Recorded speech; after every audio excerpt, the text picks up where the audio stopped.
તો આપણે બોઇલ્સ લો જે છે એના ગ્રાફ કમ્પ્લીટ કર્યા, બરાબર? કોઈને કાંઈ ડાઉટ છે એમાં? તો તમને આવું એક સિમ્પલ ટેબલ આપેલું છે, એમાં ખાલી પ્રેશરની હારે કેવી રીતે વોલ્યુમનો ચેન્જ થાય છે કોન્સ્ટન્ટ ટેમ્પરેચર અને કોન્સ્ટન્ટ એમાઉન્ટ માટે.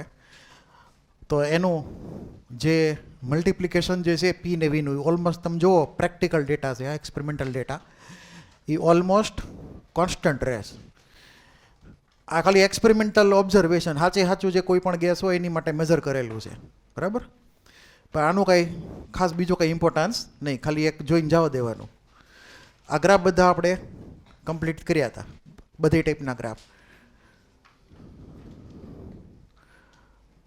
હવે થોડાક એક બે નવાઈ લઈ લઈએ, થોડાક મતલબ ટ્રિકી જે થોડાક ગ્રાફ થતા હોય.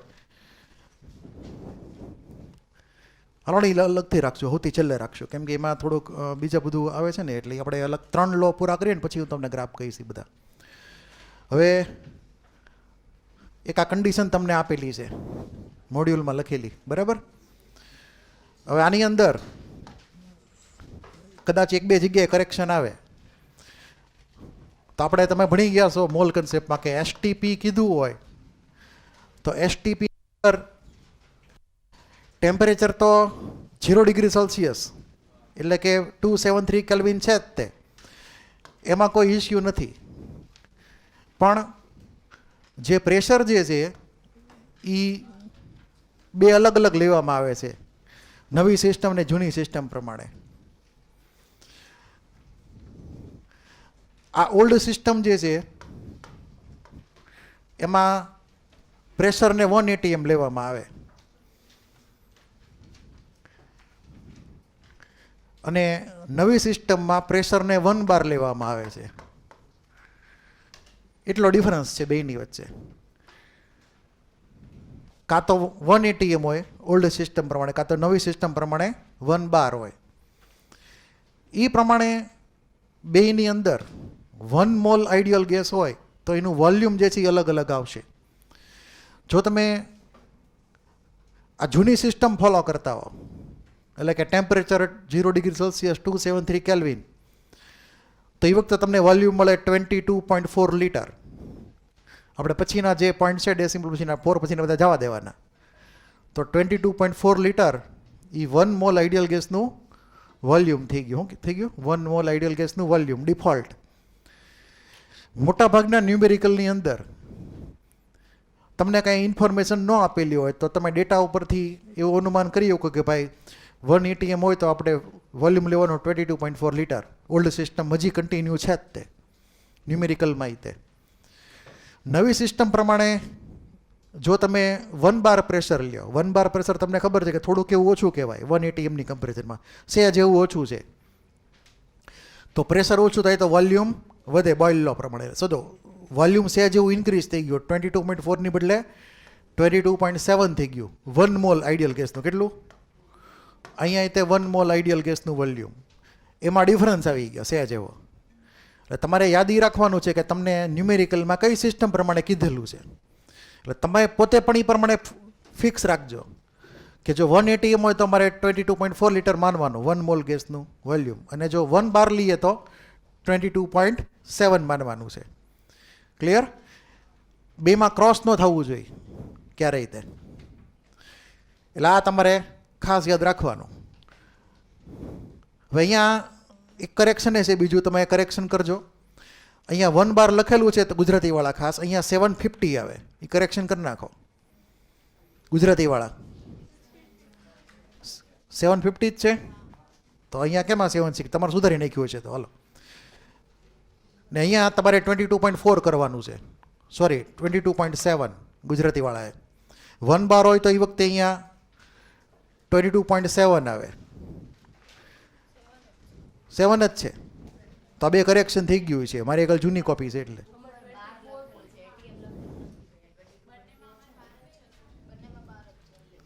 તમે સમજી ગયા ને ટૂંકમાં. તમે તમારી રીતે અનુકૂળતા કરેક્શન કરજો. હું તમને સાઈડમાં સાચો ડેટા લખી દઉં છું, કેમ કે એમાં ક્યાંક છે ને કરેક્શન કરેલું હોય, ન કરેલું હોય. તો પ્રેશર, ટેમ્પરેચર ફિક્સ અને વોલ્યુમ. 1 bar પ્રેશર લ્યો તો વોલ્યુમ આવે 22.7 litre. Temperature 0 degree Celsius 1 ATM pressure લ્યો તો આન્સર આવે 22.4 litre, temperature 0 degree Celsius. Clear? અહીંયા ખાલી ડિફરન્સ કેવી રીતે છે તો કે આ જે છે ને એ ન્યૂ સિસ્ટમ છે અને આ જે ઓલ્ડ સિસ્ટમ છે. આમાં કાંઈ પણ કરેક્શન નહીં, તમે એકવાર નજર ફેરવી લેજો તમારી રીતે. તમારે મેં કીધેલો ડેટા યાદ રાખવાનો. આમાં ક્યાંક ક્રોસ થાય, કોન્ટ્રાડિક્શન આવે, વિરોધાભાસ આવે તો તમારે મેં કીધેલું એ સાચું માનવાનું. ક્લિયર? અથવા આવીને પૂછી લેવાનો કાંઈ ડાઉટ આવે તો તમે ન્યુમેરિકલમાં આ ડેટાને ફોલો કરશો. ઓલ્ડ સિસ્ટમ, ન્યૂ સિસ્ટમ બે માર્કેટમાં હાલે છે અત્યારે. હાલો જવા દઈએ આગળ. હવે આમાં બીજું કાંઈ ખાસ યાદ રાખવાનું છે નહીં. આ તમે મોલ કન્સેપ્ટમાં થોડું ઘણું ભણી ગયા હશો. આના દેશી દાખલા તમને આવડવા જોઈએ. મોલ કન્સેપ્ટમાં આનો ઉપયોગ થતો હતો. હવે આ બીજું કાંક છે, સ્ટાન્ડર્ડ એમ્બિયન્ટ ટેમ્પરેચર ને પ્રેશર, એટલે કે SATP. આનો બહુ ખાસ કાંઈ ઉપયોગ છે એટલે બહુ ચિંતા નહીં કરવાની. SATP standard ambient temperature and pressure. અને એમાં ટેમ્પરેચર છે ને રૂમ ટેમ્પરેચર લેવામાં આવે. કયું છે જુઓ, 98 કેલ્વિન રૂમ ટેમ્પરેચર. ક્લિયર? અને એ વખતે અહીંયા પ્રેશર આપેલું છે 1 બાર અને વોલ્યુમ થોડુંક અલગ છે, તમે ચેક કરજો. આ વોલ્યુમ જો 24.7 થઈ ગયું, 22.7 નહીં 24.7. ક્લિયર? એ તમે વેરીફાઈ કરી શકશો આ ન્યુમેરિકલથી. આવો તમે આ ઇક્વેશન તમે લ્યો, PV = nRT. એમાં તમે Nની વેલ્યુ 1 મૂકી દો, Rની વેલ્યુ તમે પ્રોપર 0.083 લીટર બાર પર કેલ્વિન પર મોલ એ મૂકો ને ટેમ્પરેચર તમે મૂકી દો 298.15 કેલ્વિન. વોલ્યુમ જે છે એ તમને મળશે. પ્રેશર તમારે લેવાનું 1 બાર. તો તમારે આ ખાલી વેરીફાઈ કરવાનું છે કે વોલ્યુમ 24.7 લીટર આવે છે કે નહીં. આને કહેવાય SATP standard ambient temperature and pressure. આનો કાંઈ ખાસ ઉપયોગ ન્યુમેરિકલમાં થતો નથી. બહુ ચિંતા કરવા જેવું છે નહીં. તમારે STP વાળો યાદ રાખવાનું ખાસ. બરાબર? હવે આ જે ટોપિક કન્ટિન્યુ છે હજી, કે આપણે જે વાત કરી હતી એની અંદર બોઇલ લો જે હતો એની અંદર પ્રેશર અને વોલ્યુમનો રિલેશન જે છે એ કયો હતો? Inverse, P proportional to 1 by. હવે ડેન્સિટી તમને ખબર છે, ડેન્સિટી એટલે માસ બાય વોલ્યુમ, ઘનતા બરાબર દળના છેદમાં કદ. તમે વોલ્યુમની હેરાફેરી કરો આવી રીતે તો આપણને માસ ડેન્સિટી, પણ આપણે માસ તો કેવું માનેલું છે? કોન્સ્ટન્ટ માનેલું છે આખા એક્સપેરિમેન્ટમાં. બરાબર? આ જે છે એ તો કોન્સ્ટન્ટ છે. હવે એ કોન્સ્ટન્ટ હોય તો આપણે કહી શકીએ કે વોલ્યુમ અને ડેન્સિટી કેવા છે? ઇન્વર્સલી પ્રોપોર્શનલ. તો વોલ્યુમ પ્રોપોર્શનલ ટુ 1/d. એટલે વોલ્યુમની જગ્યાએ તમે અહીંયા મૂકી દો તો 1/v શું થઈ જાય? d થઈ જાય. તો આપણને આ જે રિલેશન જે છે એ નવો કન્વર્ટ થઈને આપણને મળશે P proportional to D. આવો આપણને રિલેશન મળશે. એટલે કે P proportional to 1/v ની બદલે શું આવી ગયું? P proportional to D. તો જો ટેમ્પરેચર કોન્સ્ટન્ટ હોય અને મોલ પણ કોન્સ્ટન્ટ હોય ગેસના, તો જેમ પ્રેશર વધે એમ ગેસની ડેન્સિટી વધે, તો જેમ પ્રેશર ઘટે એમ ડેન્સિટી ઘટે. એટલે કે P proportional to D. એટલે તમને માની લો કે ગ્રાફ આપ્યો છે, આપણે ગ્રાફ જે ડ્રો કર્યો હતો P વર્સિસ 1/v નો, કેવો ગ્રાફ હતો? સ્ટ્રેટ લાઈન હતો. તો હું તમને એમ કહું કે P વર્સિસ D નો ગ્રાફ ડ્રો કરો તો કેવો આવશે? બોલો. D ની બદલે શું સમજવાનું છે? 1/v. એટલે 1/v ને રિપ્લેસ કરો D થી તો ગ્રાફ જે છે પહેલાં જેવા આપણને મળશે. એટલે અહીંયા પણ આપણને સ્ટ્રેટ લાઈન અલગ અલગ મળી શકે આવી રીતે. અને જો P આવો ગ્રાફ તમને કીધો હોય P વર્સિસ 1/d નો, તો કેવો આવશે? Rectangular hyperbola. કેમ કે 1/d એટલે ઇનડાયરેક્ટલી v થઈ ગયો અને P અને v નો ગ્રાફ હતો એ રેક્ટેન્ગ્યુલર હાઇપરબોલા હતો. એટલે આપણને જે ગ્રાફ અહીંયા મળશે એ 3 અલગ અલગ રેક્ટેન્ગ્યુલર હાઇપરબોલા મળશે 3 અલગ અલગ ટેમ્પરેચર માટે. બરાબર છે? તો તમારે આ કન્વર્ઝન પાછું યાદ રાખવાનું. એવું નહીં કે તમને પી ને વીનો જ ગ્રાફ પૂછે, પી ને ડી મૂકી દે વીની બદલે. તો તમને એક્ઝામમાં ક્લિક થવું જોઈએ કે પી અને ડી ડાયરેક્ટલી પ્રપોર્શનલ છે, એટલે કે સમપ્રમાણમાં છે. એટલું ક્લિયર? આમાં કોઈને કાંઈ ડાઉટ હોય તો બોલો. છે કોઈને કાંઈ ડાઉટ? યાદ રાખજો. હવે આની એપ્લિકેશન હું, એટલે આપણે જે વાત કરી ને પી પ્રપોર્શનલ ટુ ડી, એટલે એની ઉપરથી આપણને આવો એક રિલેશન મળે. માની લો કે કોઈ એક સિલિન્ડર છે, એમાં જે ગેસ ભરેલો છે કોઈ એક પર્ટિક્યુલર ટેમ્પરેચરે, બરાબર, અને એનું એમાઉન્ટ માની લો કે ફિક્સ રાખીએ, તો એ વખતનું પ્રેશર P1 ડેન્સિટી D1. આપણે વોલ્યુમ ચેન્જ કરીએ સિલિન્ડરમાં, એટલે કે સિલિન્ડરનું વોલ્યુમ વધી ગયું, પણ એમાઉન્ટ ગેસ જે તો એમાઉન્ટ એ બદલાણું નથી, ટેમ્પરેચર કોન્સ્ટન્ટ. તો અહીંયા નવું પ્રેશર P2, નવી ડેન્સિટી D2, એનું રિલેશન કેવો આવશે? તો આપણે હમણાં જ લખ્યું હતું કે P પ્રપોર્શનલ ટુ D છે. તો એનો મતલબ એવો થયો કે P બાય D કેવું થાય? કોન્સ્ટન્ટ થાય. અને P બાય D કોન્સ્ટન્ટ હોય તો આ બંને જે છે P અને D, એટલે કે P1 બાય D1 એનો ratio equal to P2 by D2 ના રેશિયો બરાબર થાય. એટલે આપણને જે રિલેશન મળશે એ P1 divide by D1 equal to P2 divide by D2 એવો આપણને રિલેશન મળશે. પછી તમે એને અનુકૂળતા મુજબ અલગ અલગ ફોર્મમાં કન્વર્ટ કરી શકો. P બાય D કેવું થઈ ગયું? કોન્સ્ટન્ટ. અથવા D બાય B પણ તમે સમજી શકો. આમાં થોડુંક અલગ રીતે લખેલું, બાકી મૂળ તો મેથેમેટિકલ છે, સિમ્પલ વસ્તુ. તો P પ્રપોર્શનલ ટુ D, તો P બાય D કોન્સ્ટન્ટ, તો P1 divide by D1, P2 divide by D2. આ સિમ્પલ રૂલ થઈ ગયો. ક્લિયર? આમાં કોઈને કંઈ ડાઉટ હોય તો બોલી જાઓ. તો કઈ કન્ડિશન હતી આ? મોલ કોન્સ્ટન્ટ અને ટેમ્પરેચર કોન્સ્ટન્ટ. તો યાદ રાખજો N અને T આખા કેસમાં કોન્સ્ટન્ટ હતા, આખા કેસની અંદર એમાઉન્ટ ઓફ ગેસ અને ટેમ્પરેચર કોન્સ્ટન્ટ. હવે એને આપણે કેવી રીતે સમજીએ બીજા કેસ, પ્રેક્ટિકલ કેસ તરીકે? તમને એક પ્રેક્ટિકલ કેસ આપેલો છે. આપણે જેમ હાઇટ ઉપર જઈએ, સરફેસથી જેમ ઉપર જઈએ હાઇટ ઉપર, એમ હવા પાતળી થતી જાય. હવા પાતળી થતી જાય એનો મતલબ એમ કે હવાની ડેન્સિટી ઘટતી જાય, એટલે કે પ્રેશર કેવું થતું જાય? ઘટતું જાય. એટલે એરની અંદર જે O2 હોય, ઓવરઓલ એર આખી ઘટી ગઈ, તો O2 ઘટે કે ન ઘટે?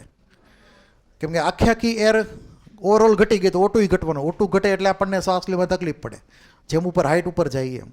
એટલે માઉન્ટ એવરેસ્ટમાં તમે હાવ હાઈએસ્ટ પોઈન્ટ ઉપર પહોંચી જાઓ તો ત્યાં જે પ્રેશર હશે એરનું પ્રેશર એ 0.5 બાર થઈ જશે. સરફેસ ઉપર 1 બાર હોય માની લો કે, તો ત્યાં માઉન્ટ એવરેસ્ટની હાઇટ ઉપર 0.5 બાર થઈ જશે. એટલે કે O2 ઓવરઓલ ઘટી ગયો, શ્વાસ લેવામાં તકલીફ પડે. એટલે ધ્યાન રાખવાનું જાઓ તો. ક્લિયર છે? શું કામ? તો કે પ્રેશર ઘટ્યું એટલે ડેન્સિટી ઘટી ગયેલી, O2નું એમાઉન્ટ ઘટી ગયું તો શ્વાસ લેવામાં તકલીફ પડશે. બીજું એ કે માની લો કે કોઈક પ્લેન જે છે એ ઊંચે ઉડે છે, તો એકદમ ઊંચી હાઇટ ઉપર, હમણાં વાત થઈ એમ, એ તો એવરેસ્ટ કરતાં ઉપર જાય ને પ્લેન, તો ક્યાંથી નીચે ઉડતું હોય? બોલો. પ્લેનની હાઇટ તો ઘણી બધી વધારે ને, 10-15 હજાર ફીટથી ઉપર હોય. તો આમ તો ઘણી બધું ઉપર થઈ કે પછી ઓલો ફાઇટર પ્લેન તો એનાથી ઉપર જાય. ફાઇટર પ્લેન તો બહુ ઊંચા ઉડતા હોય. તો એ પ્રમાણે તમે વિચાર કરો તો જેમ તમે હાઇટ ઉપર જાઓ એમ એર પ્રેશર ઘટશે. તો અંદર જે માણસો બેઠા છે એ શ્વાસ કેવી રીતે લે? તો એની માટે શું થશે? તો કે વિમાનની અંદર જ તે એ સિસ્ટમ ગોઠવેલી હોય જેથી કરીને વિમાનની અંદરનું પ્રેશર 1 બાર રહે અથવા 1 ATM રહે, જેથી બધા હરખી રીતે શ્વાસ લઈ શકે.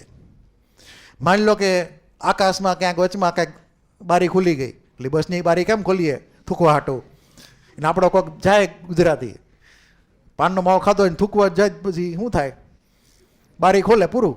જો કે બારી ખુલે જ નહીં પ્લેનની, પણ પ્લેનની બારી ખુલે તો શું થાય? તમે ઇમેજિન કરો, પ્લેનની બારી ખુલી જાય કે ઓલું બારણું તૂટી જાય. હમણાં ત્યાં થયું હતું અમેરિકામાં એવું, તો શું થાય? પ્લેનનું પ્રેશર જે છે આખું ઘટે કે ન ઘટે? કેમ કે બધી એર ક્યાં વહી જાય? બહાર. ક્લિયર? તો પ્લેન પછી અલગ ડોલગ થવા માંડે અને બધું બહાર ફાંકાવા માંડે ફટાફટ, અને શ્વાસ લેવામાં તકલીફ પડે જુદી પાછી. કેમ કે જે ઓલું મશીન મૂકેલું હોય એનું કામ શું હતું? પ્રેશર મેન્ટેન કરવાનું. પણ તમે બારી ખોલી નાખો કે બાણું ખોલી નાખો પ્લેનનું ઊંચે જઈને, તો બધી હવા બહાર. કેમ કે બહાર તો ઓછું પ્રેશર છે, પ્લેનમાં હાઈ પ્રેશર છે, તો બધું હવા ક્યાં જાય? પ્લેનમાંથી બધી બહાર વહી જાય. એટલે શ્વાસ લેવામાં તકલીફ પડે, એટલે મશીને બહુ સ્પીડથી વધારે કામ કરવું પડે, એમાં પછી જાત જાતના પ્રોબ્લેમ થાય. એટલે ઊંચે ઉડતા પ્લેનમાં બારી ખોલાય નહીં. જોકે બારી ખુલે જ નહીં, કે બાણું ન ખુલે આમ તો, પણ એ આ તો ખાલી સમજવા માટે હતું. તો ધ્યાન રાખજો. આ ક્લિયર? અંદર એક પ્રેશર મેન્ટેન કરવું પડે વિમાનની અંદર, એ પ્રમાણે. તો આ ખાલી પ્રેક્ટિકલ એક્ઝામ્પલ હતા. હવે એક દેશી દાખલો લઈ લઈએ. આ પ્રોબ્લેમ જે છે ને 5.1 એમાં ભૂલ છે. એનસીઆરટી વાળા જ ખોટો છાપેલો, કેમ કે એણે થોડીક વાત અલગ કરેલી છે. મૂળ વાત એવી છે, પહેલાં વાંચો ક્વેશ્ચન, પછી તમને ભૂલ કહું.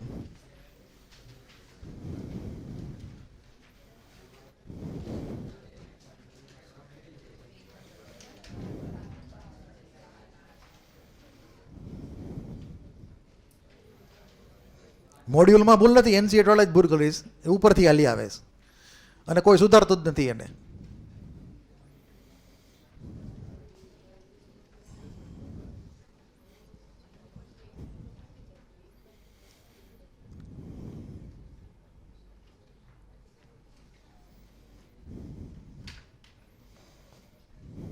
આ પ્રોબ્લેમ વાંચો, કાંઈ સમજાશે નહીં.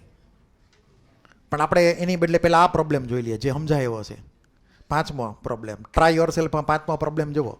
સ્વાધ્યાય કે ને શું કહેવાય, તમે કંઈક નામ આપેલું છે, સ્વપ્રયત્ન દાખલા. એમાં 5મો ન્યુમેરિકલ વાંચો, તમને ક્લિયર થશે હું જે કહીશ નહીં હમણાં.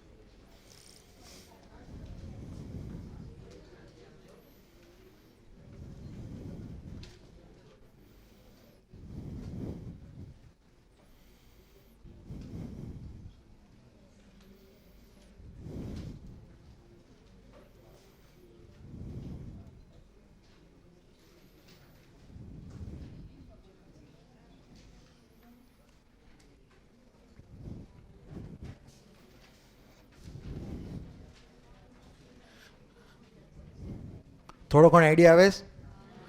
ઓલા ઉત્તરાયણમાં આપણે પેલા ફુગા ઉપર ફેંક્યા ને બધા ગેસ ભરેલા. હવે એ ફુગા જે હોય ગેસ ભરેલા, એનું એક ફિક્સ વોલ્યુમ શરૂઆતમાં એ છે સરફેસ ઉપર, બરાબર? પછી જેમ ઉપર જાય એ ફુગો, જેમ જેમ ઉપર જાય, તો જેમ જેમ ઉપર જશે એમ બહારનું જે એટમોસ્ફિયર છે, બહારની જે હવા છે, એનું પ્રેશર વધે કે ઘટે? જેમ હાઈટ જાય એમ પ્રેશર ઘટે ને, જેમ ઉપર જાય એમ. એટમોસ્ફિયરની વાત કરું છું. તો જેમ ઉપર જઈએ એમ એટમોસ્ફિયરનું પ્રેશર ઘટશે. તો અંદર જે ગેસ ભરેલો છે એમાં તો આપણે જે પ્રેશર રાખ્યું હતું એ તો અર્થ ઉપરનું જે જમીન ઉપરનું હતું એ જ પ્રેશર હતું 1 બાર. પણ માની લો કે બહુ ઊંચી હાઈટે પહોંચી ગયો, તો એટમોસ્ફિયરનું પ્રેશર ઓછું છે અંદરના ગેસના પ્રેશર કરતાં. તો એ ગેસ વાળો જે ફુગ્ગો છે ફૂલે કે સંકોચાય? એટલે કે વધારે મોટો થાય કે નાનો થાય? વધારે મોટો થાય ને. પણ એ જ્યારે ફુગ્ગો ફૂલશે ત્યારે લોજિક શું હોય છે? એ ફુગ્ગો જ્યારે ઉપર જાય ત્યારે દર વખતે એ ટ્રાય કરે છે કે એનું અંદરનું પ્રેશર ને એટમોસ્ફિયરનું પ્રેશર બે હરખા રહે, તો જ તે ફુગ્ગો બેલેન્સમાં રહે. તો જેમ જેમ ફુગ્ગો ઉપર જતો જાય એમ એટમોસ્ફિયરનું પ્રેશર ઘટતું જાય, એટલે ફુગ્ગાની અંદર તે પ્રેશર ઘટાડવું પડે, એટલે કે વોલ્યુમ વધારવું પડે. એટલે જેમ ફુગ્ગો ઉપર જશે એમ વોલ્યુમ વધતું જશે ફુગ્ગાનું. ક્લિયર? મેં કીધું સમજાણું? શું કીધું મેં તમને? કે ફુગ્ગાની અંદર જે પ્રેશર જે છે શરૂઆતમાં આપણે જમીન ઉપરનું જે હતું એ રાખ્યું હતું, એ પ્રમાણે એને ફુગ્ગો ભર્યો હતો. ફુગ્ગો એવી રીતે ગોઠવાશે કે જેથી કરીને ઇન્ટરનલ પ્રેશર PINT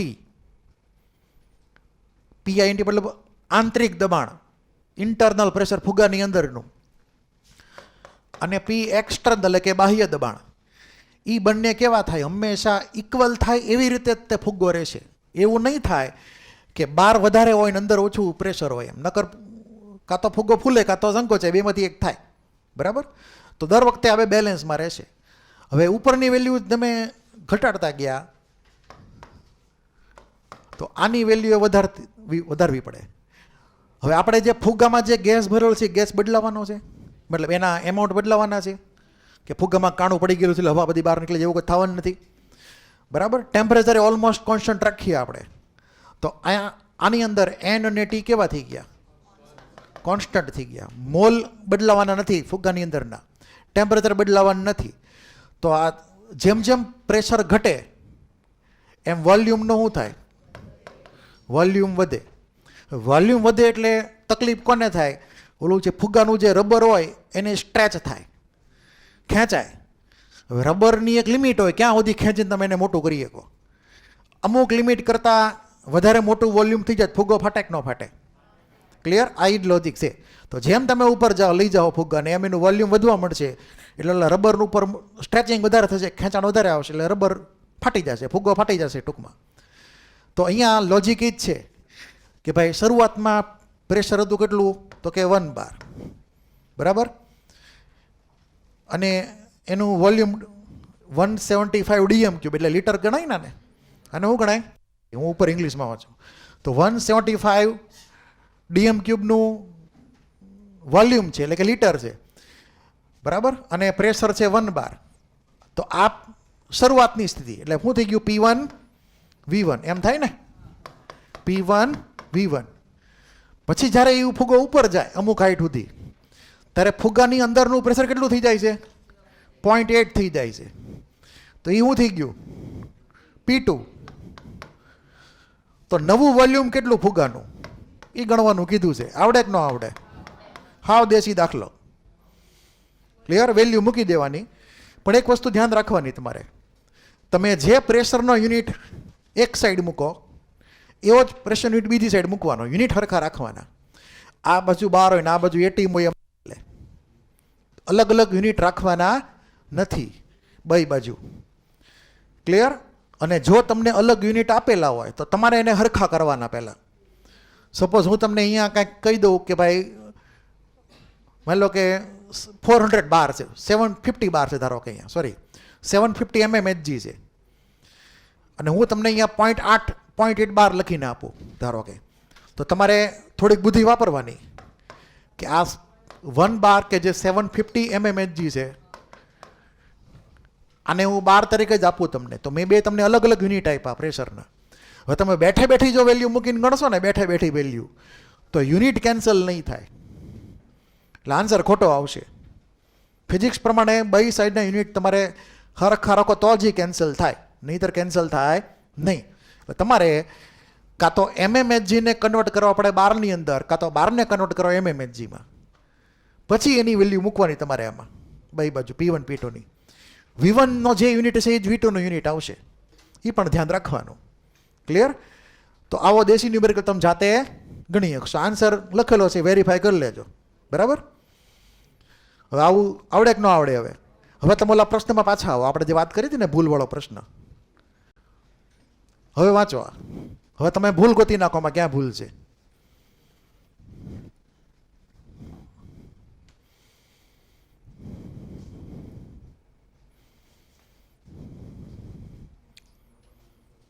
જે ભૂલ ગોતશે ને એ એડવાન્સમાં જશે. હું લખી દઉં તમને કે આયા ટીમ જાહે, આમાં ભૂલ ગોતી નાખો.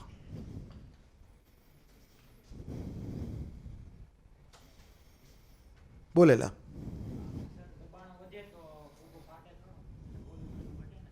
અચ્છા, ઓકે, હાલો બીજું કોઈ? યસ,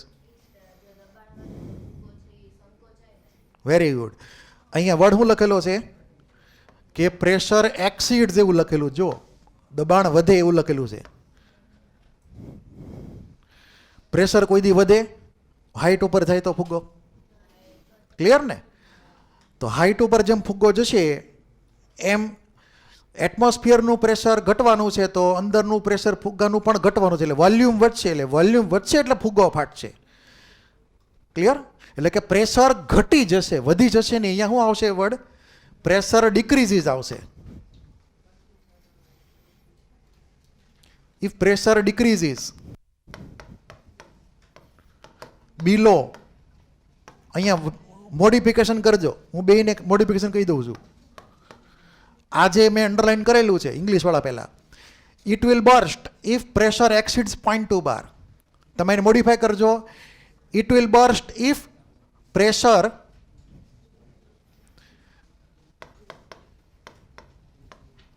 ડિક્રીઝિસ બિલો 0.2 બાર.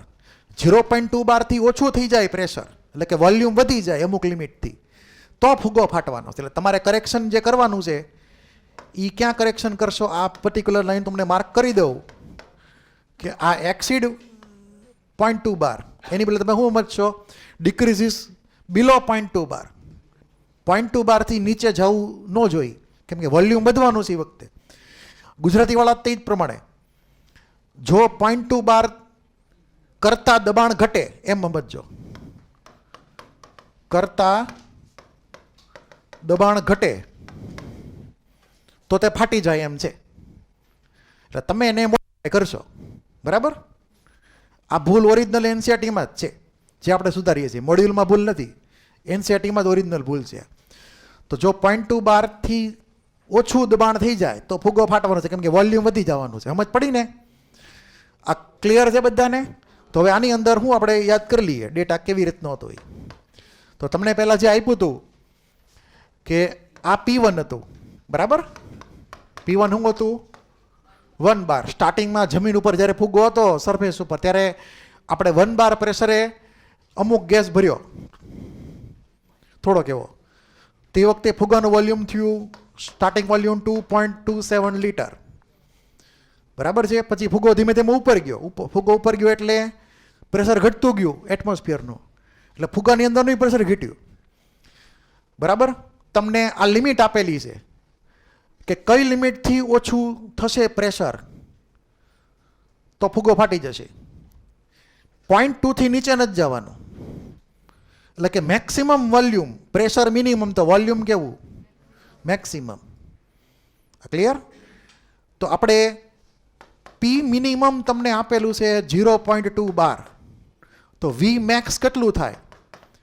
અને V મેક્સ તમે ક્રોસ કરી જાઓ તો તરત ફુગ્ગો ફાટવાનો.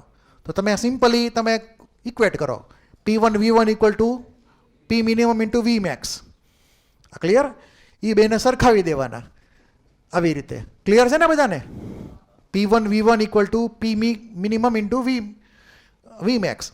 એટલે આપણે જ્યારે ન્યુમેરિકલ કરશું અહીંયા અને તમે એને સોલ્વ કરશો, P1 V1 equal to P minimum V મેક્સ, તો સોલ્વ કરતા V મેક્સની વેલ્યુ તમને મળે છે 11.35 લીટર.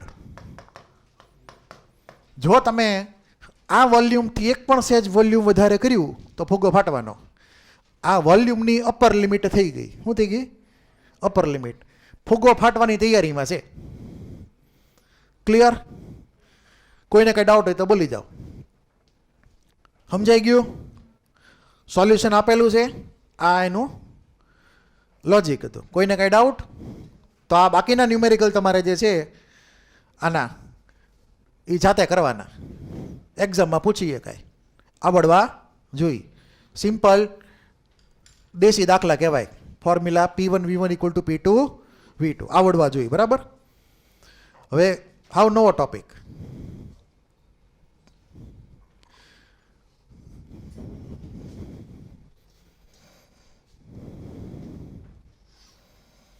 હવે તમને આવો એક જો ગ્રાફ આપેલો હોય છે,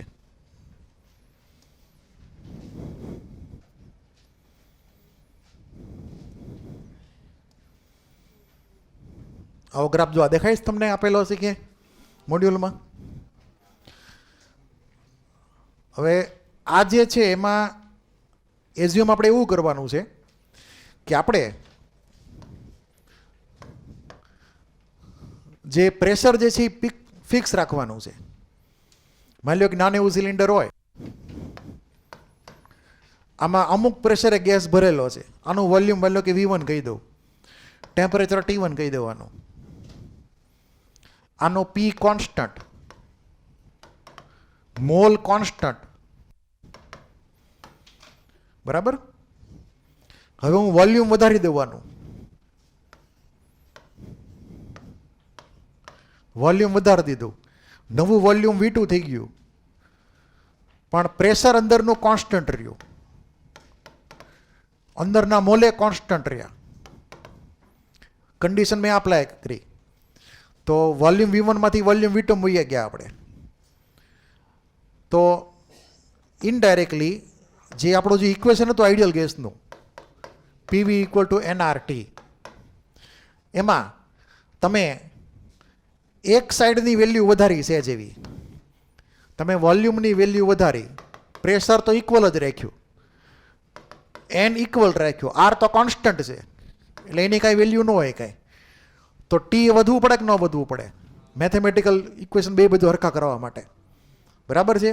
તો આ કેસમાં આપણે કહી શકીએ કે V proportional to T, બરાબર.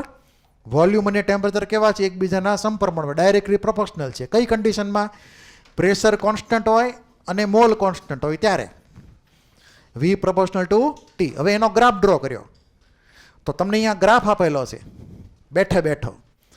આ ગ્રાફની અંદર તમે ચેક કરશો તો V = T, V proportional to T જે છે એને કન્વર્ટ કરીએ તો એ કન્વર્ટ થશે V = KT માં. K એટલે કોન્સ્ટન્ટ, એ તો ખબર છે ને. આ સાઇન કાઢી નાખો પ્રોપોર્શનાલિટી એટલે કે સમપ્રમાણતાની, તો V = KT. અને આ કોના જેવું ઇક્વેશન થઈ ગયું? Y = mx. તો આ ઇક્વેશન જે છે એ Y = mx જેવું થઈ ગયું. એટલે ઓરિજિનમાંથી પાસ થતી સ્ટ્રેટ લાઈન એવું થાય ને. પણ આમાં ક્યાં ઓરિજિન છે? જો ધ્યાનથી, આમાં તો એક્સિસ આપણને અહીંયા આપેલી છે અને ગ્રાફ તો અહીંયાથી આવ્યો, બરાબર. ગ્રાફ અહીંયાથી છે, ઓરિજિન અહીંયા એ લોકોનું મળે છે ને, ગ્રાફ સ્કેલ અલગ જગ્યાએ છે. તો અહીંયા ધ્યાન એ આપવાનું છે કે નીચે જે છે એ ડિગ્રી સેલ્સિયસનો સ્કેલ છે. કયો સ્કેલ છે?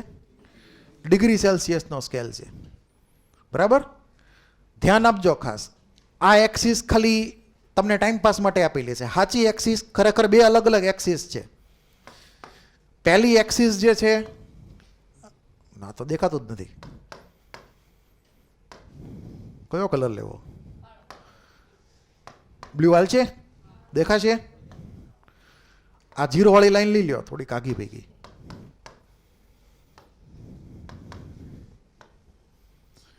આ 0 ડિગ્રી સેલ્સિયસ દેખાઈશ? આ આપણી ફર્સ્ટ એક્સિસ છે, આપણું ફર્સ્ટ ઓરિજિન આ પોઈન્ટ ઉપર 0 ડિગ્રી સેલ્સિયસ. અને પછી 0 થી આ બાજુ જાઓ લેફ્ટ સાઈડ તો નેગેટિવ થતું જાય ટેમ્પરેચર માઇનસમાં, એટલે કે -100 ડિગ્રી સેલ્સિયસ, -200 ડિગ્રી સેલ્સિયસ, અને છેલ્લે આવ્યું -273.15 ડિગ્રી સેલ્સિયસ. ક્લિયર? અહીંયા એક બીજી એક્સિસ ઇમેજિન કરી લો આ પોઈન્ટ ઉપર. ટોટલ બે એક્સિસ છે બ્લુ કલરની. પહેલી એક્સિસમાં ઓરિજિન 0 ડિગ્રી સેલ્સિયસ વાળું છે અને ત્રીજી એક્સિસમાં ઓરિજિન જે છે એમાં -273 આવે છે ડિગ્રી સેલ્સિયસમાં. એને નામ પાડશું 0 કેલ્વિન. હું કહેશું એને? 0 કેલ્વિન. તો બે અલગ અલગ 0 થયા. પહેલો 0 છે એ ડિગ્રી સેલ્સિયસનો, બીજો 0 છે એ 0 કેલ્વિનનો. તો અહીંયા આપણને રિલેશન મળે છે કે 0 degree Celsius equal two -273.15 kelvin. એટલે કે રિલેશન કીધું એને કે જે ટેમ્પરેચર જે હતું આ 0 ડિગ્રી સેલ્સિયસ, સોરી 0 કેલ્વિન, એને શું નામ પાડ્યું હતું? -273.15, અરે યાર બધા ડિગ્રી સેલ્સિયસ, બરાબર. હું ડિગ્રી અહીંયા લખી નાખું છું, હાલ છે ને. હવે થોડુંક વ્હાઇટમાં વયું જાય પાછું, બરાબર. તો 0 kelvin equal to -273.15 degree Celsius. Clear? એટલું આ બરાબર છે ને કે સાચું છે? મતલબ ખોટું છે? ખોટું નથી ને? ઓકે, હાલો. તો આ 0 કેલ્વિન કીધો આપણે. એને શું કીધો? 0 કેલ્વિન કીધો, બરાબર. તો બે અલગ અલગ ટેમ્પરેચરના સ્કેલ થઈ ગયા. એક સ્કેલ ડિગ્રી સેલ્સિયસનો સ્કેલ ને બીજો સ્કેલ 0 કેલ્વિન વાળો સ્કેલ, કેલ્વિન સ્કેલ. અને એનો રિલેશન શું થયો? તો કે -273 ડિગ્રી સેલ્સિયસ બરાબર 0 કેલ્વિન કહેવાનું છે. એટલે આ જે ગ્રાફ જે છે y = mx, એ તમારે કેવો સમજવાનો છે? અહીંયાથી સમજવાનો છે. તો આ વાળો જે પાર્ટ છે એ y = mx થઈ ગયો. જો તમે આને ગણો તો, આ એક્સિસને ગણો તો. ક્લિયર?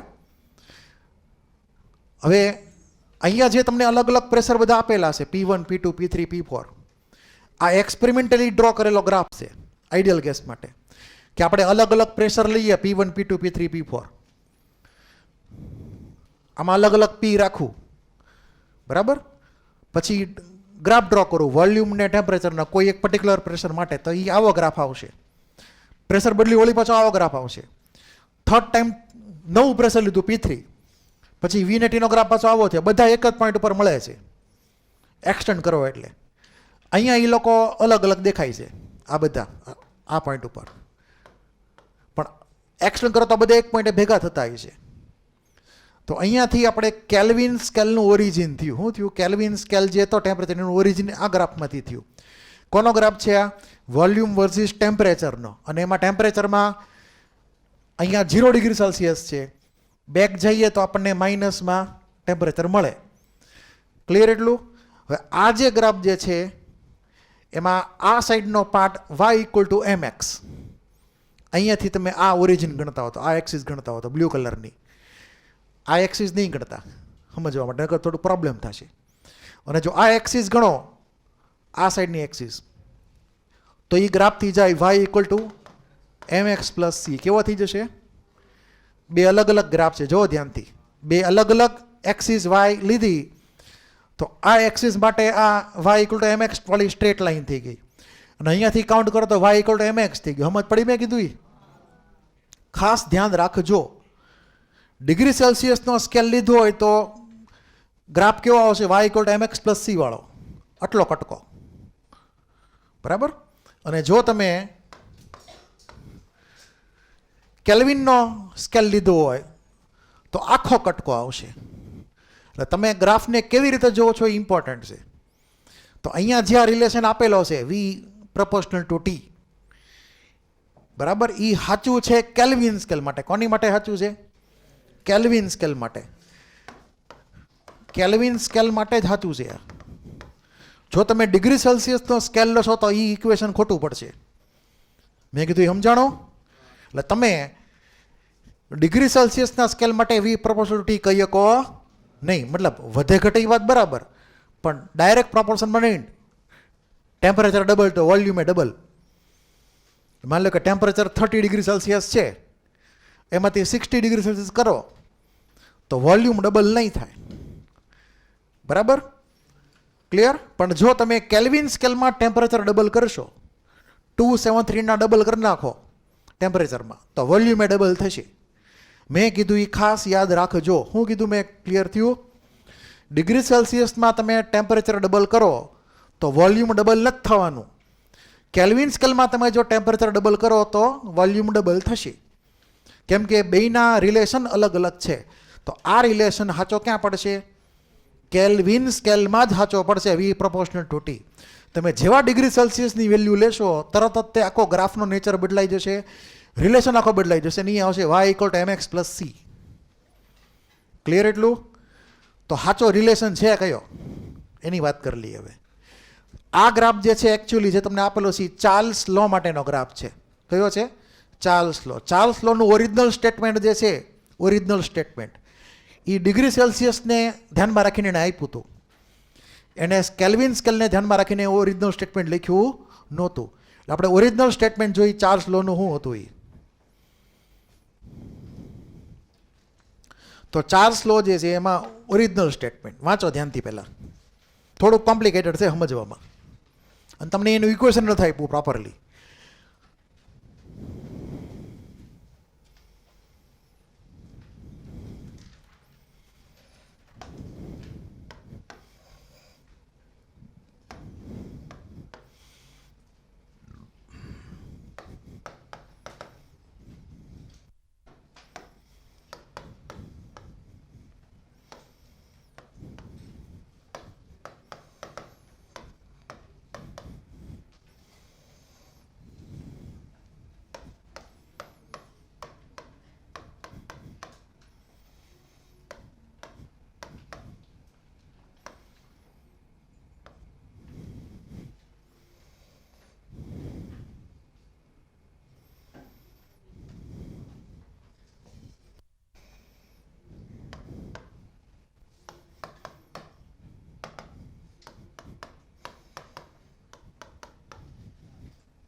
હવે આનું ઓરિજિનલ ઇક્વેશન છે ચાર્લ્સનું.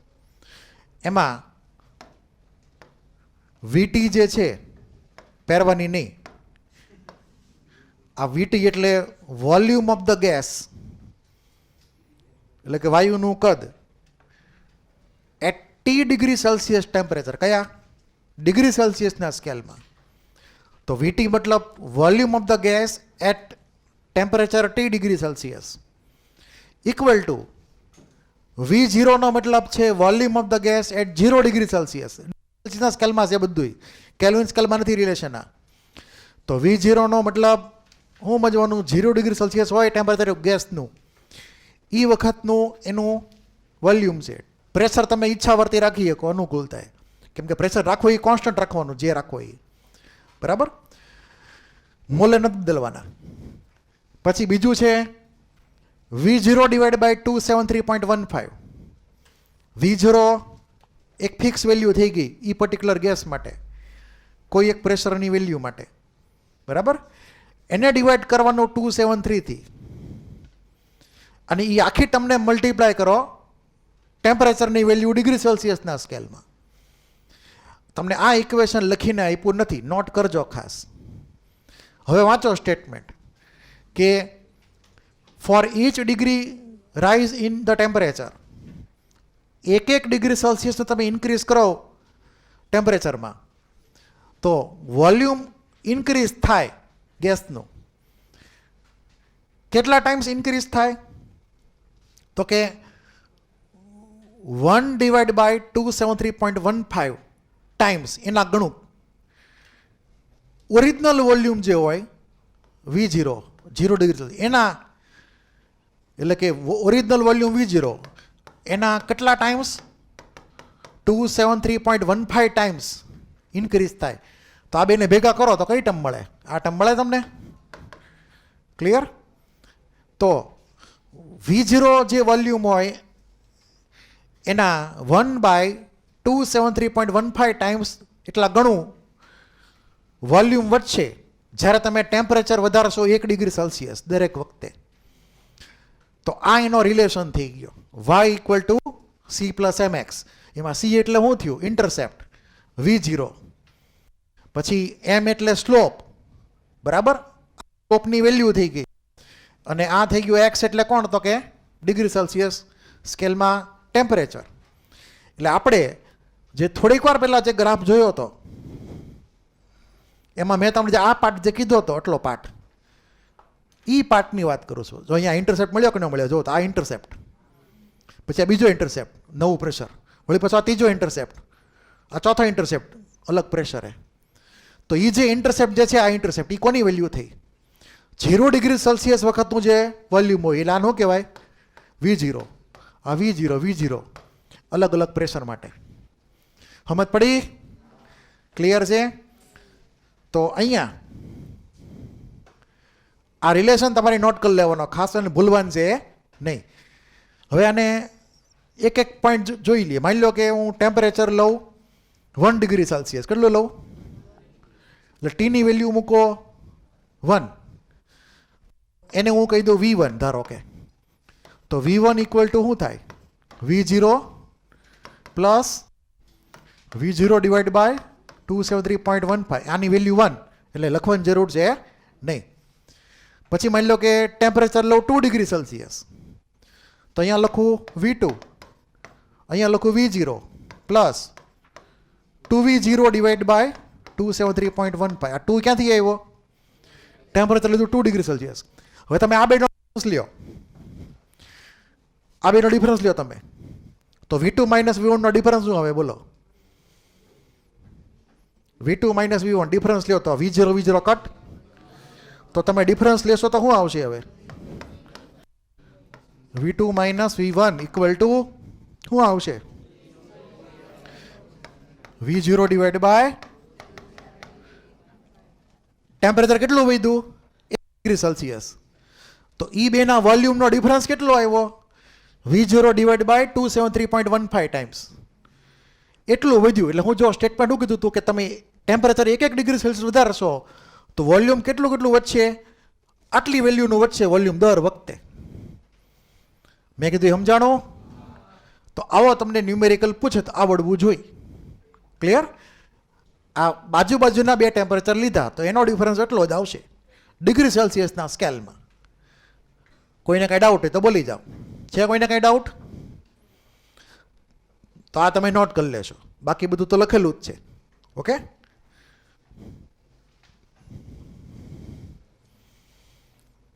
તમારે કઈ ટર્મ કોન્સ્ટન્ટ છે? પ્રેશર કોન્સ્ટન્ટ અને એમાઉન્ટ કોન્સ્ટન્ટ.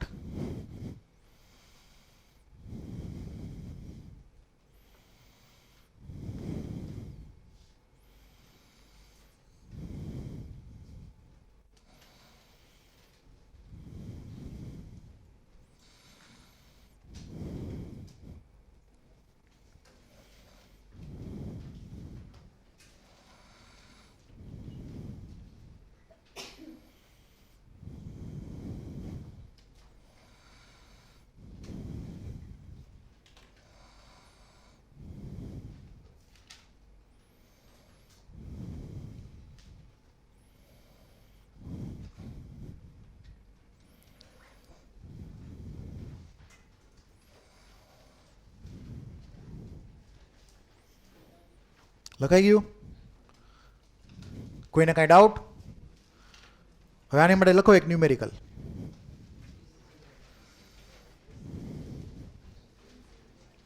આ કોઈને બાકી છે લખવાનું?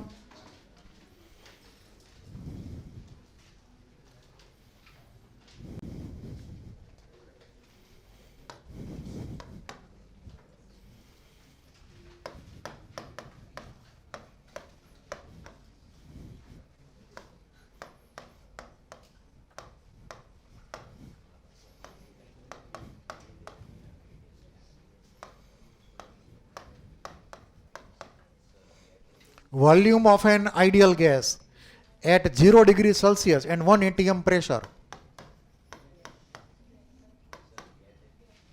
એલા લે, તમે બોલજો એલા.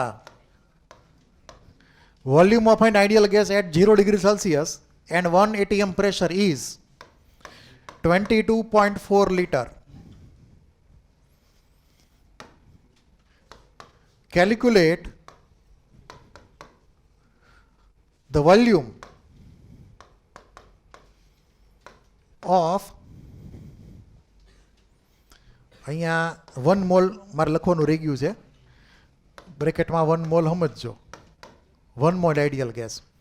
Volume of 1 mole of an ideal gas at 0 degree Celsius and 1 atm pressure is 22.4 liter.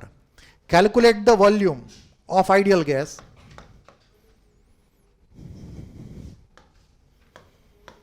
at 25 degree Celsius temperature. At 25 degree Celsius temperature.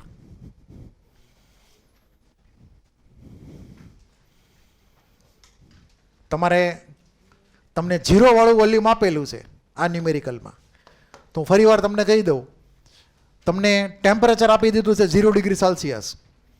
A વખતનું volume તમને આપેલું છે 22.4 લીટર. તો આ V0 ની વેલ્યુ થઈ. પ્રેશર તો કોન્સ્ટન્ટ રાખવાનું છે, ટેમ્પરેચર બદલી નાખ્યું, એમાઉન્ટ ફિક્સ 1 મોલ. ટેમ્પરેચર 9 લીધું તો T ની વેલ્યુ કેટલી થઈ? 25 ડિગ્રી સેલ્સિયસ. બરાબર છે? તો તમારે VT ની વેલ્યુ, VT એટલે V25, એની વેલ્યુ ગોતવાની છે. તો હમણાં જે આપણે થોડીક વાર પહેલાં ઇક્વેશન લખ્યું હતું એમાં એની એન્ટ્રી કરીએ તો VT, original equation, VT equal to V0 plus V0 divided by 273.15 into T. Value મૂકો આમાં ગણો તો V25 equal to V0 ની વેલ્યુ કઈ હતી? 22.4 લીટર પ્લસ વળી પાછી V0 ની value 22.4 divide by 273.15 into degree સેલ્સિયસમાં 25 કરો ઇલ્યુ અને ચેક કરો કેટલી આવે છે કેલ્સીમાં.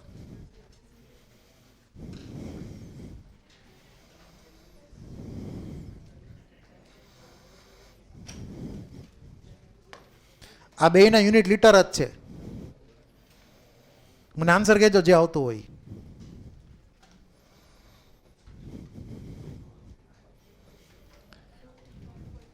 હે નહીં, ઓવરઓલ આને એડ કરીને આમાં બે એડ કરીને કયો ફાઇનલ આન્સર. 24.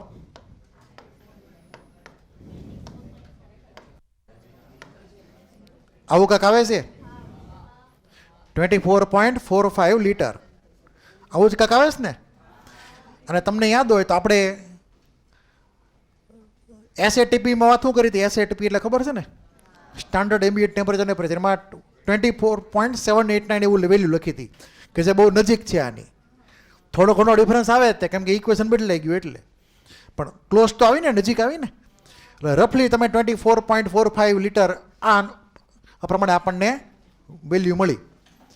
ક્લિયર છે. તો આ એનું નવું વોલ્યુમ થઈ ગયું. જૂનો વોલ્યુમમાં નવું વોલ્યુમ એડ કરો એટલે કે ડિફરન્સ જે એડ કર્યું આપણે એટલો ડિફરન્સ થયો. આ તમે એડ કર્યો આની અંદર એટલે આપણને આવો આન્સર આવ્યો. હવે સમજ પડી ને કે આ વોલ્યુમ જે છે એ કયું વોલ્યુમ છે, 25 ડિગ્રી સેલ્સિયસ વાળું, જે એપ્રોક્સિમેટલી આપણે ગણ્યું હતું એ પ્રમાણે એસએટીવીમાં ટેમ્પરેચર અલગ હતું 25 ડિગ્રી સેલ્સિયસ. બરાબર. 1 ATM નું પ્રેશર હતું કે 24.789 લીટરનું વોલ્યુમ આવતું હતું આપણે. તો એની જે નજીકનો આન્સર આવ્યો. તો આ તો દેશી ન્યુમેરિકલ આવડો જોઈ તમને. એટલે તમને જો આ પ્રમાણે કીધું હોય તો તમે ન્યુમેરિકલ કરી શકો, જો આ જ ઇક્વેશનથી કરવાનો હોય તો. બાકી જનરલી કન્વર્ટ કરવામાં આવે છે ડિગ્રી સેલ્સિયસને કેલ્વિન સ્કેલમાં. કેમાં કન્વર્ટ કરવામાં આવે છે? પછી એને ગણવામાં આવે. પણ અત્યારે આપણે આનો ખાલી સમજવા માટે એક એક્ઝામ્પલ લીધું આનું. કોઈને કંઈ ડાઉટ? હવે ઓલો જે ગ્રાફ હતો એ વળી પછી એકવાર જોઈ લઈએ જી. તમને મોડ્યુલની અંદર આવો ગ્રાફ સૌથી ઓલો સમરીમાં આપેલો જુઓ. સમરીમાં સમરી ઓપન કરો. સૌથી છેલ્લા પેજમાં ઓલું એમસીક્યુ સ્ટાર્ટ થાય એની પહેલાં તમને આ ગ્રાફ આપેલો છે. એમસીક્યુ સ્ટાર્ટ થાય ને એની પહેલાં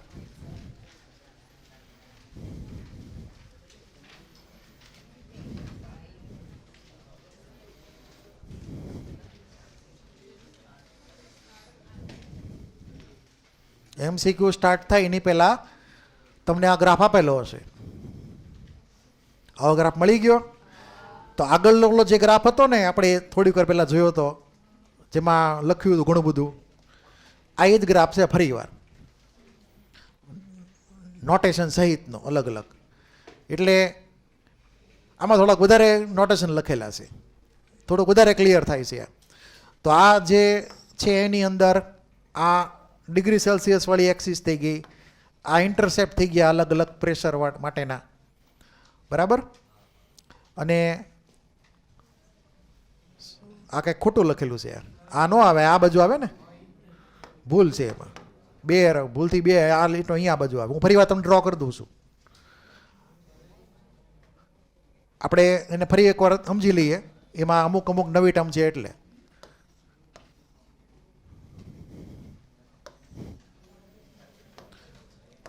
આને હું કહી દઉં 0 ડિગ્રી સેલ્સિયસ, આને કહી દઉં 0 કેલ્વિન. બરાબર છે. 2 વાય એક્સિસ લીધી. કેટલી? 2 વાય એક્સિસ લીધેલી છે. 0 કેલ્વિન વાળી ને 0 ડિગ્રી સેલ્સિયસ વાળી.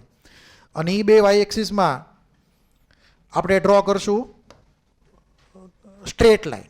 સ્ટ્રેટ લાઈન ડ્રો કરવાની આ સાઈડથી, એટલે હેલી પડે સમજવામાં. અહીંયાથી ડ્રો કરશો તો પછી મળશે નહીં એક જગ્યાએ. એટલે અહીંયાથી ડોટેડ લાઈન.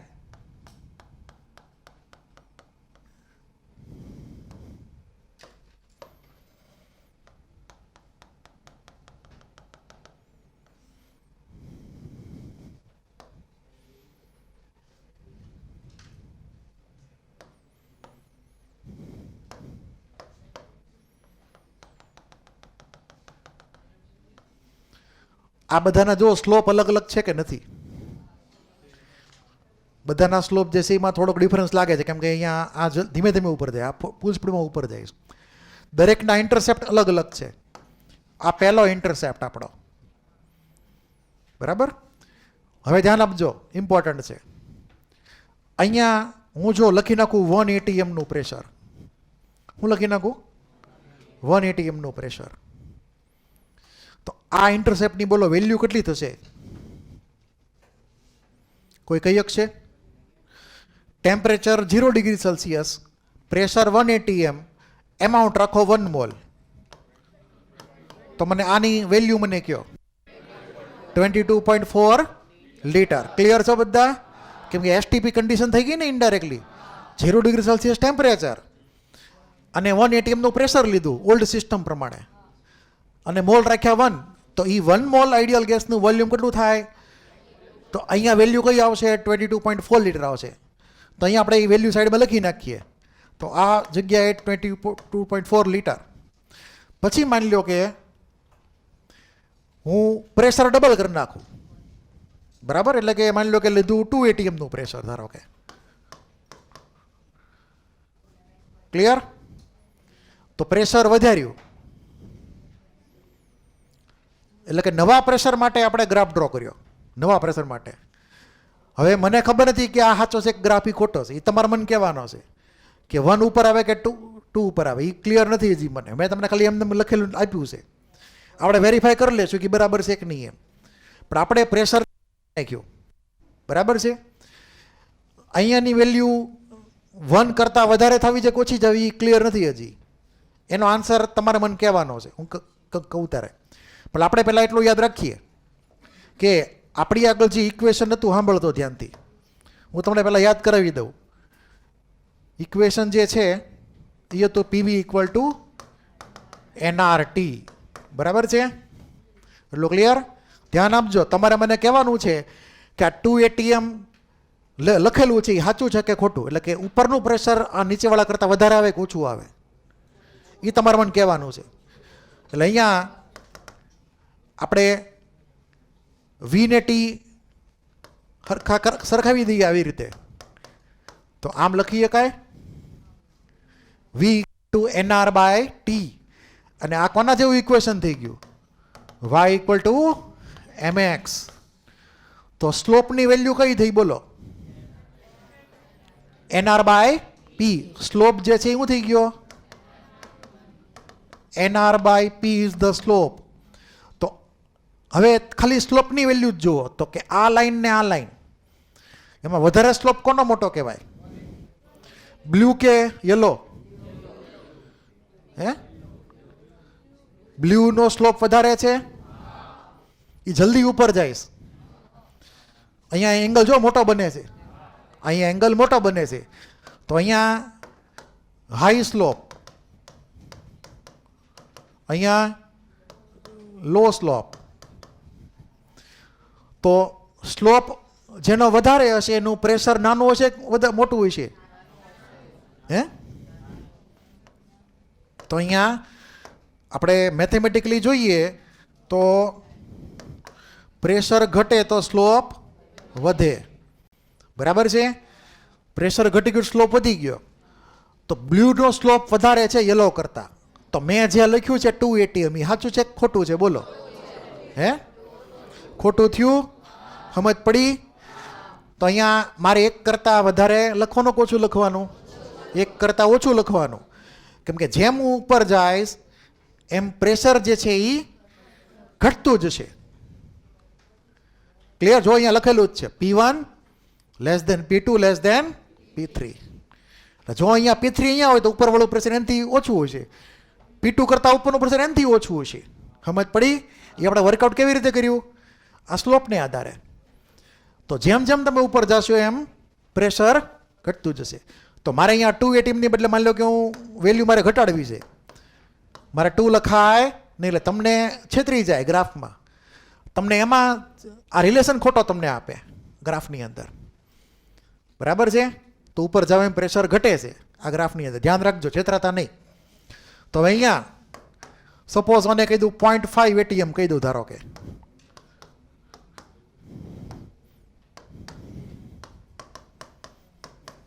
.5 ATM. તો આ વોલ્યુમ જે છે એ વધશે કે ઘટશે? 0 ડિગ્રી સેલ્સિયસ ટેમ્પરેચર ફિક્સ જ છે. પ્રેશર મેં બદલી નાખ્યું, પ્રેશર અડધું કરી નાખ્યું. તો શું થઈ ગયું? હે પીવી ઇક્વલ ટુ એનઆરટી. એમાં હું મોલ ચેન્જ નથી કરતો, આર તો કોન્સ્ટન્ટ છે ને ટી ચેન્જ નથી કરતો. મેં પ્રેશર 1/2 કર્યું તો વોલ્યુમ 2 ટાઈમ્સ થવું જોઈએ ને.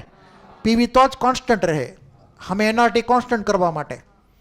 તો અહીંયા જે વોલ્યુમ આવશે નેક્સ્ટ ઇન્ટરસેપ્ટ ઉપર, એ બોલો કેટલું આવશે?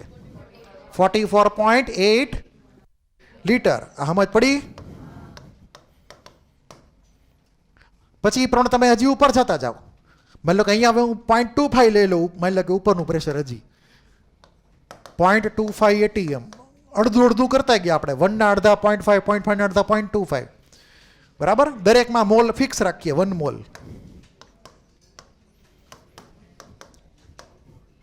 તો અહીંયા જે ઇન્ટરસેપ્ટ આવશે હવે આ પોઈન્ટ ઉપર, એની વેલ્યુ બોલો. હે આના ડબલ ને, એટલે કેટલા થાય? 89. ઓકે, હાલો તમે કહ્યું બરાબર છે એટલું. કોઈને કાંઈ ડાઉટ હોય તો બોલી જાઓ. તો આ તમને ઇન્ટરસેપ્ટ એક્ઝામમાં પૂછે. માની લો કે તમને આવો ગ્રાફ ડ્રો કરીને આપ્યો, બરાબર. અહીંયા લખી નાખ્યું 1 ATM ને 1 મોલ, 0.5 ATM ને 1 મોલ ને 0.2 ATM. તો તમને આ ઇન્ટરસેપ્ટની વેલ્યુ એ વખતે ક્લિક થવી જોઈએ. ક્લિયર? કેમ કે પ્યોરલી આ મેથેમેટિકલ બેઝ છે આખે આખવાનો અને ઇક્વેશન પ્રમાણે. Be careful. આ એક્સિસ કઈ છે? ડિગ્રી સેલ્સિયસ વાળી. કેલ્વિન સ્કેલમાં તો બધા એક જ પોઈન્ટે મળશે, બરાબર. એટલે ધ્યાન રાખજો ડિફરન્સમાં.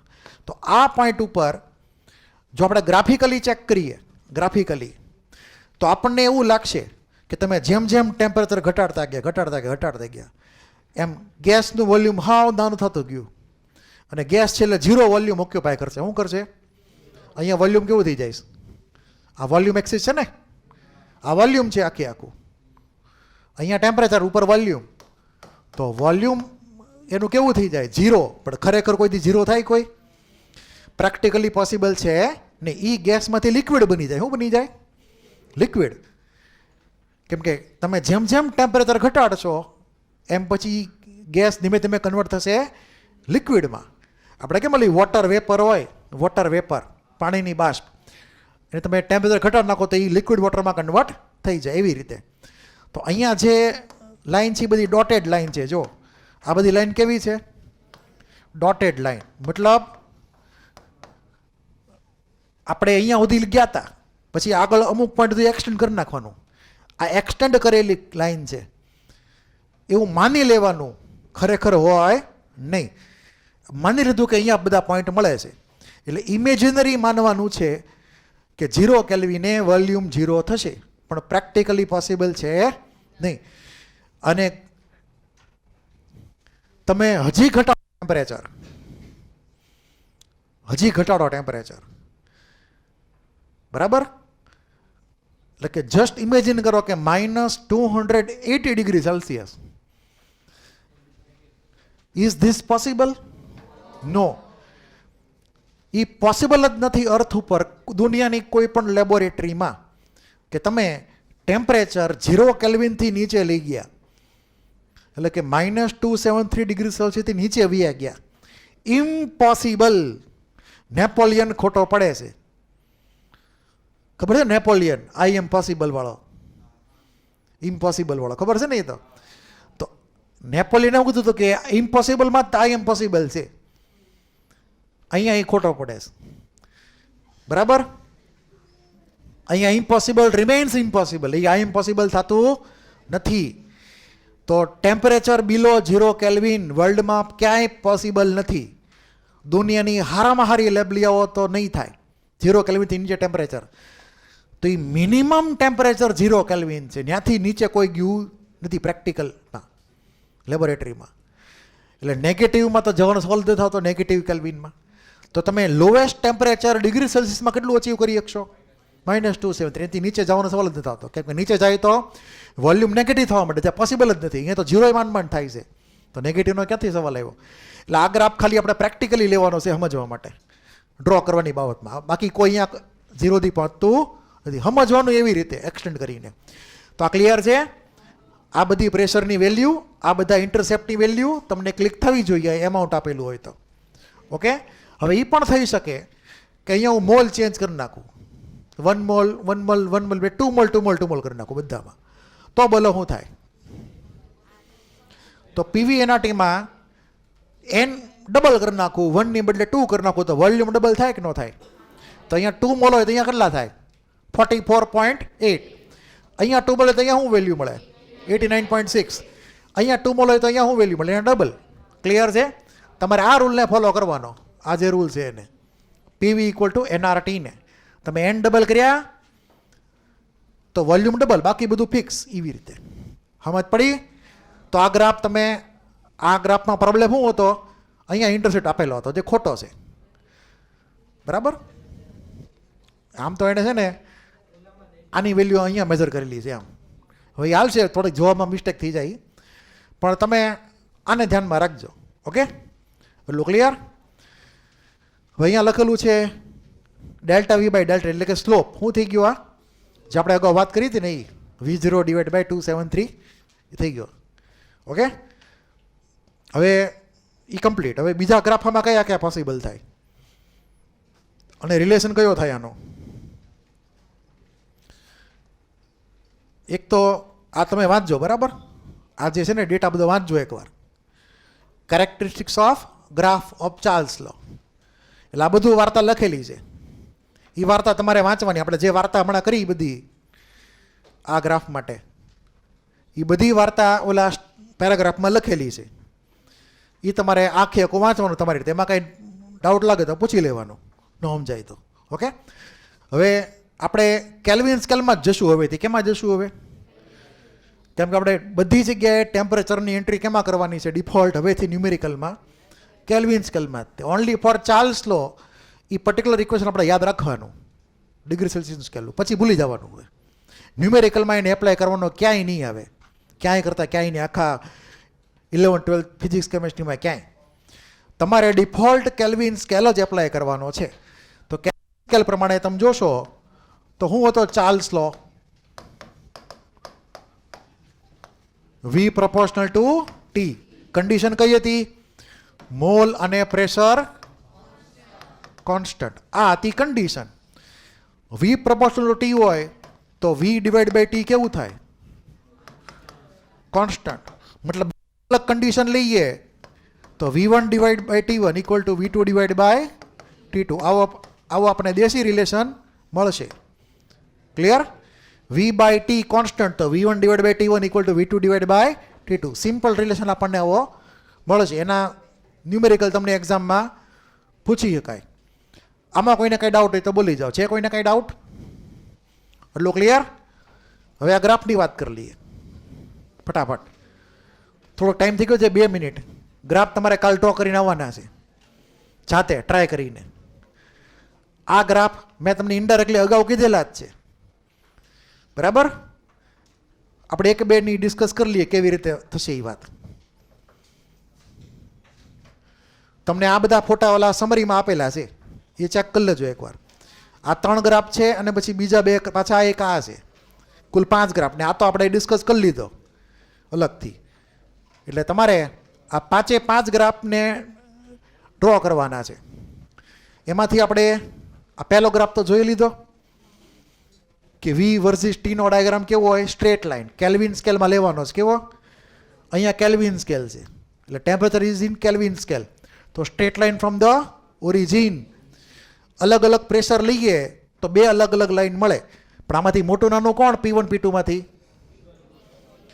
P2 ની વેલ્યુ મોટી, કેમ કે સ્લોપ કયો હતો? આપણે NR બાય P હતો સ્લોપ. તો જેનું પ્રેશર નાનું એનો સ્લોપ મોટો, તો P1 ની વેલ્યુ જે છે નાની થશે P2 કરતા. એટલે આ અહીંયા તમને રમાડી જાય ગ્રાફમાં. ક્લિયર? પછી V બાય T કોન્સ્ટન્ટ હોય તો ટેમ્પરેચર કે વોલ્યુમમાં ગમે એટલો ચેન્જ કરો, આ લાઈન કેવી આવે? સ્ટ્રેટ લાઈન આવે. માની લો કે બીજી 2 આડી લાઈન નાખી દઉં વચમાં, તો આ ડિફરન્સ ક્યાં થશે? કોન્સ્ટન્ટની વેલ્યુમાં. અને કોન્સ્ટન્ટની વેલ્યુ જે હતી આપણે ફરી વાર યાદ કરી લઈએ તો original PV equal to nRT, તો V by T equal to શું થશે? એનઆર બાય પી, અને એનઆર બાય પી થઈ ગયો કોન્સ્ટન્ટ, બરાબર. તો જેનો પી ઓછો હશે એનો કોન્સ્ટન્ટ વધારે હશે, એટલે કે વી બાય ટીની વેલ્યુ ઉપર આવશે. તો આ 3 અલગ અલગ લાઈન થઈ ગઈ અહીંયા. માની લો કે આને P1 કહું, આને P2 કહું ને આને P3 કહું, તો આમાંથી કયું પ્રેશર વધારે હશે? P3 વાળું વધારે હશે, બરાબર.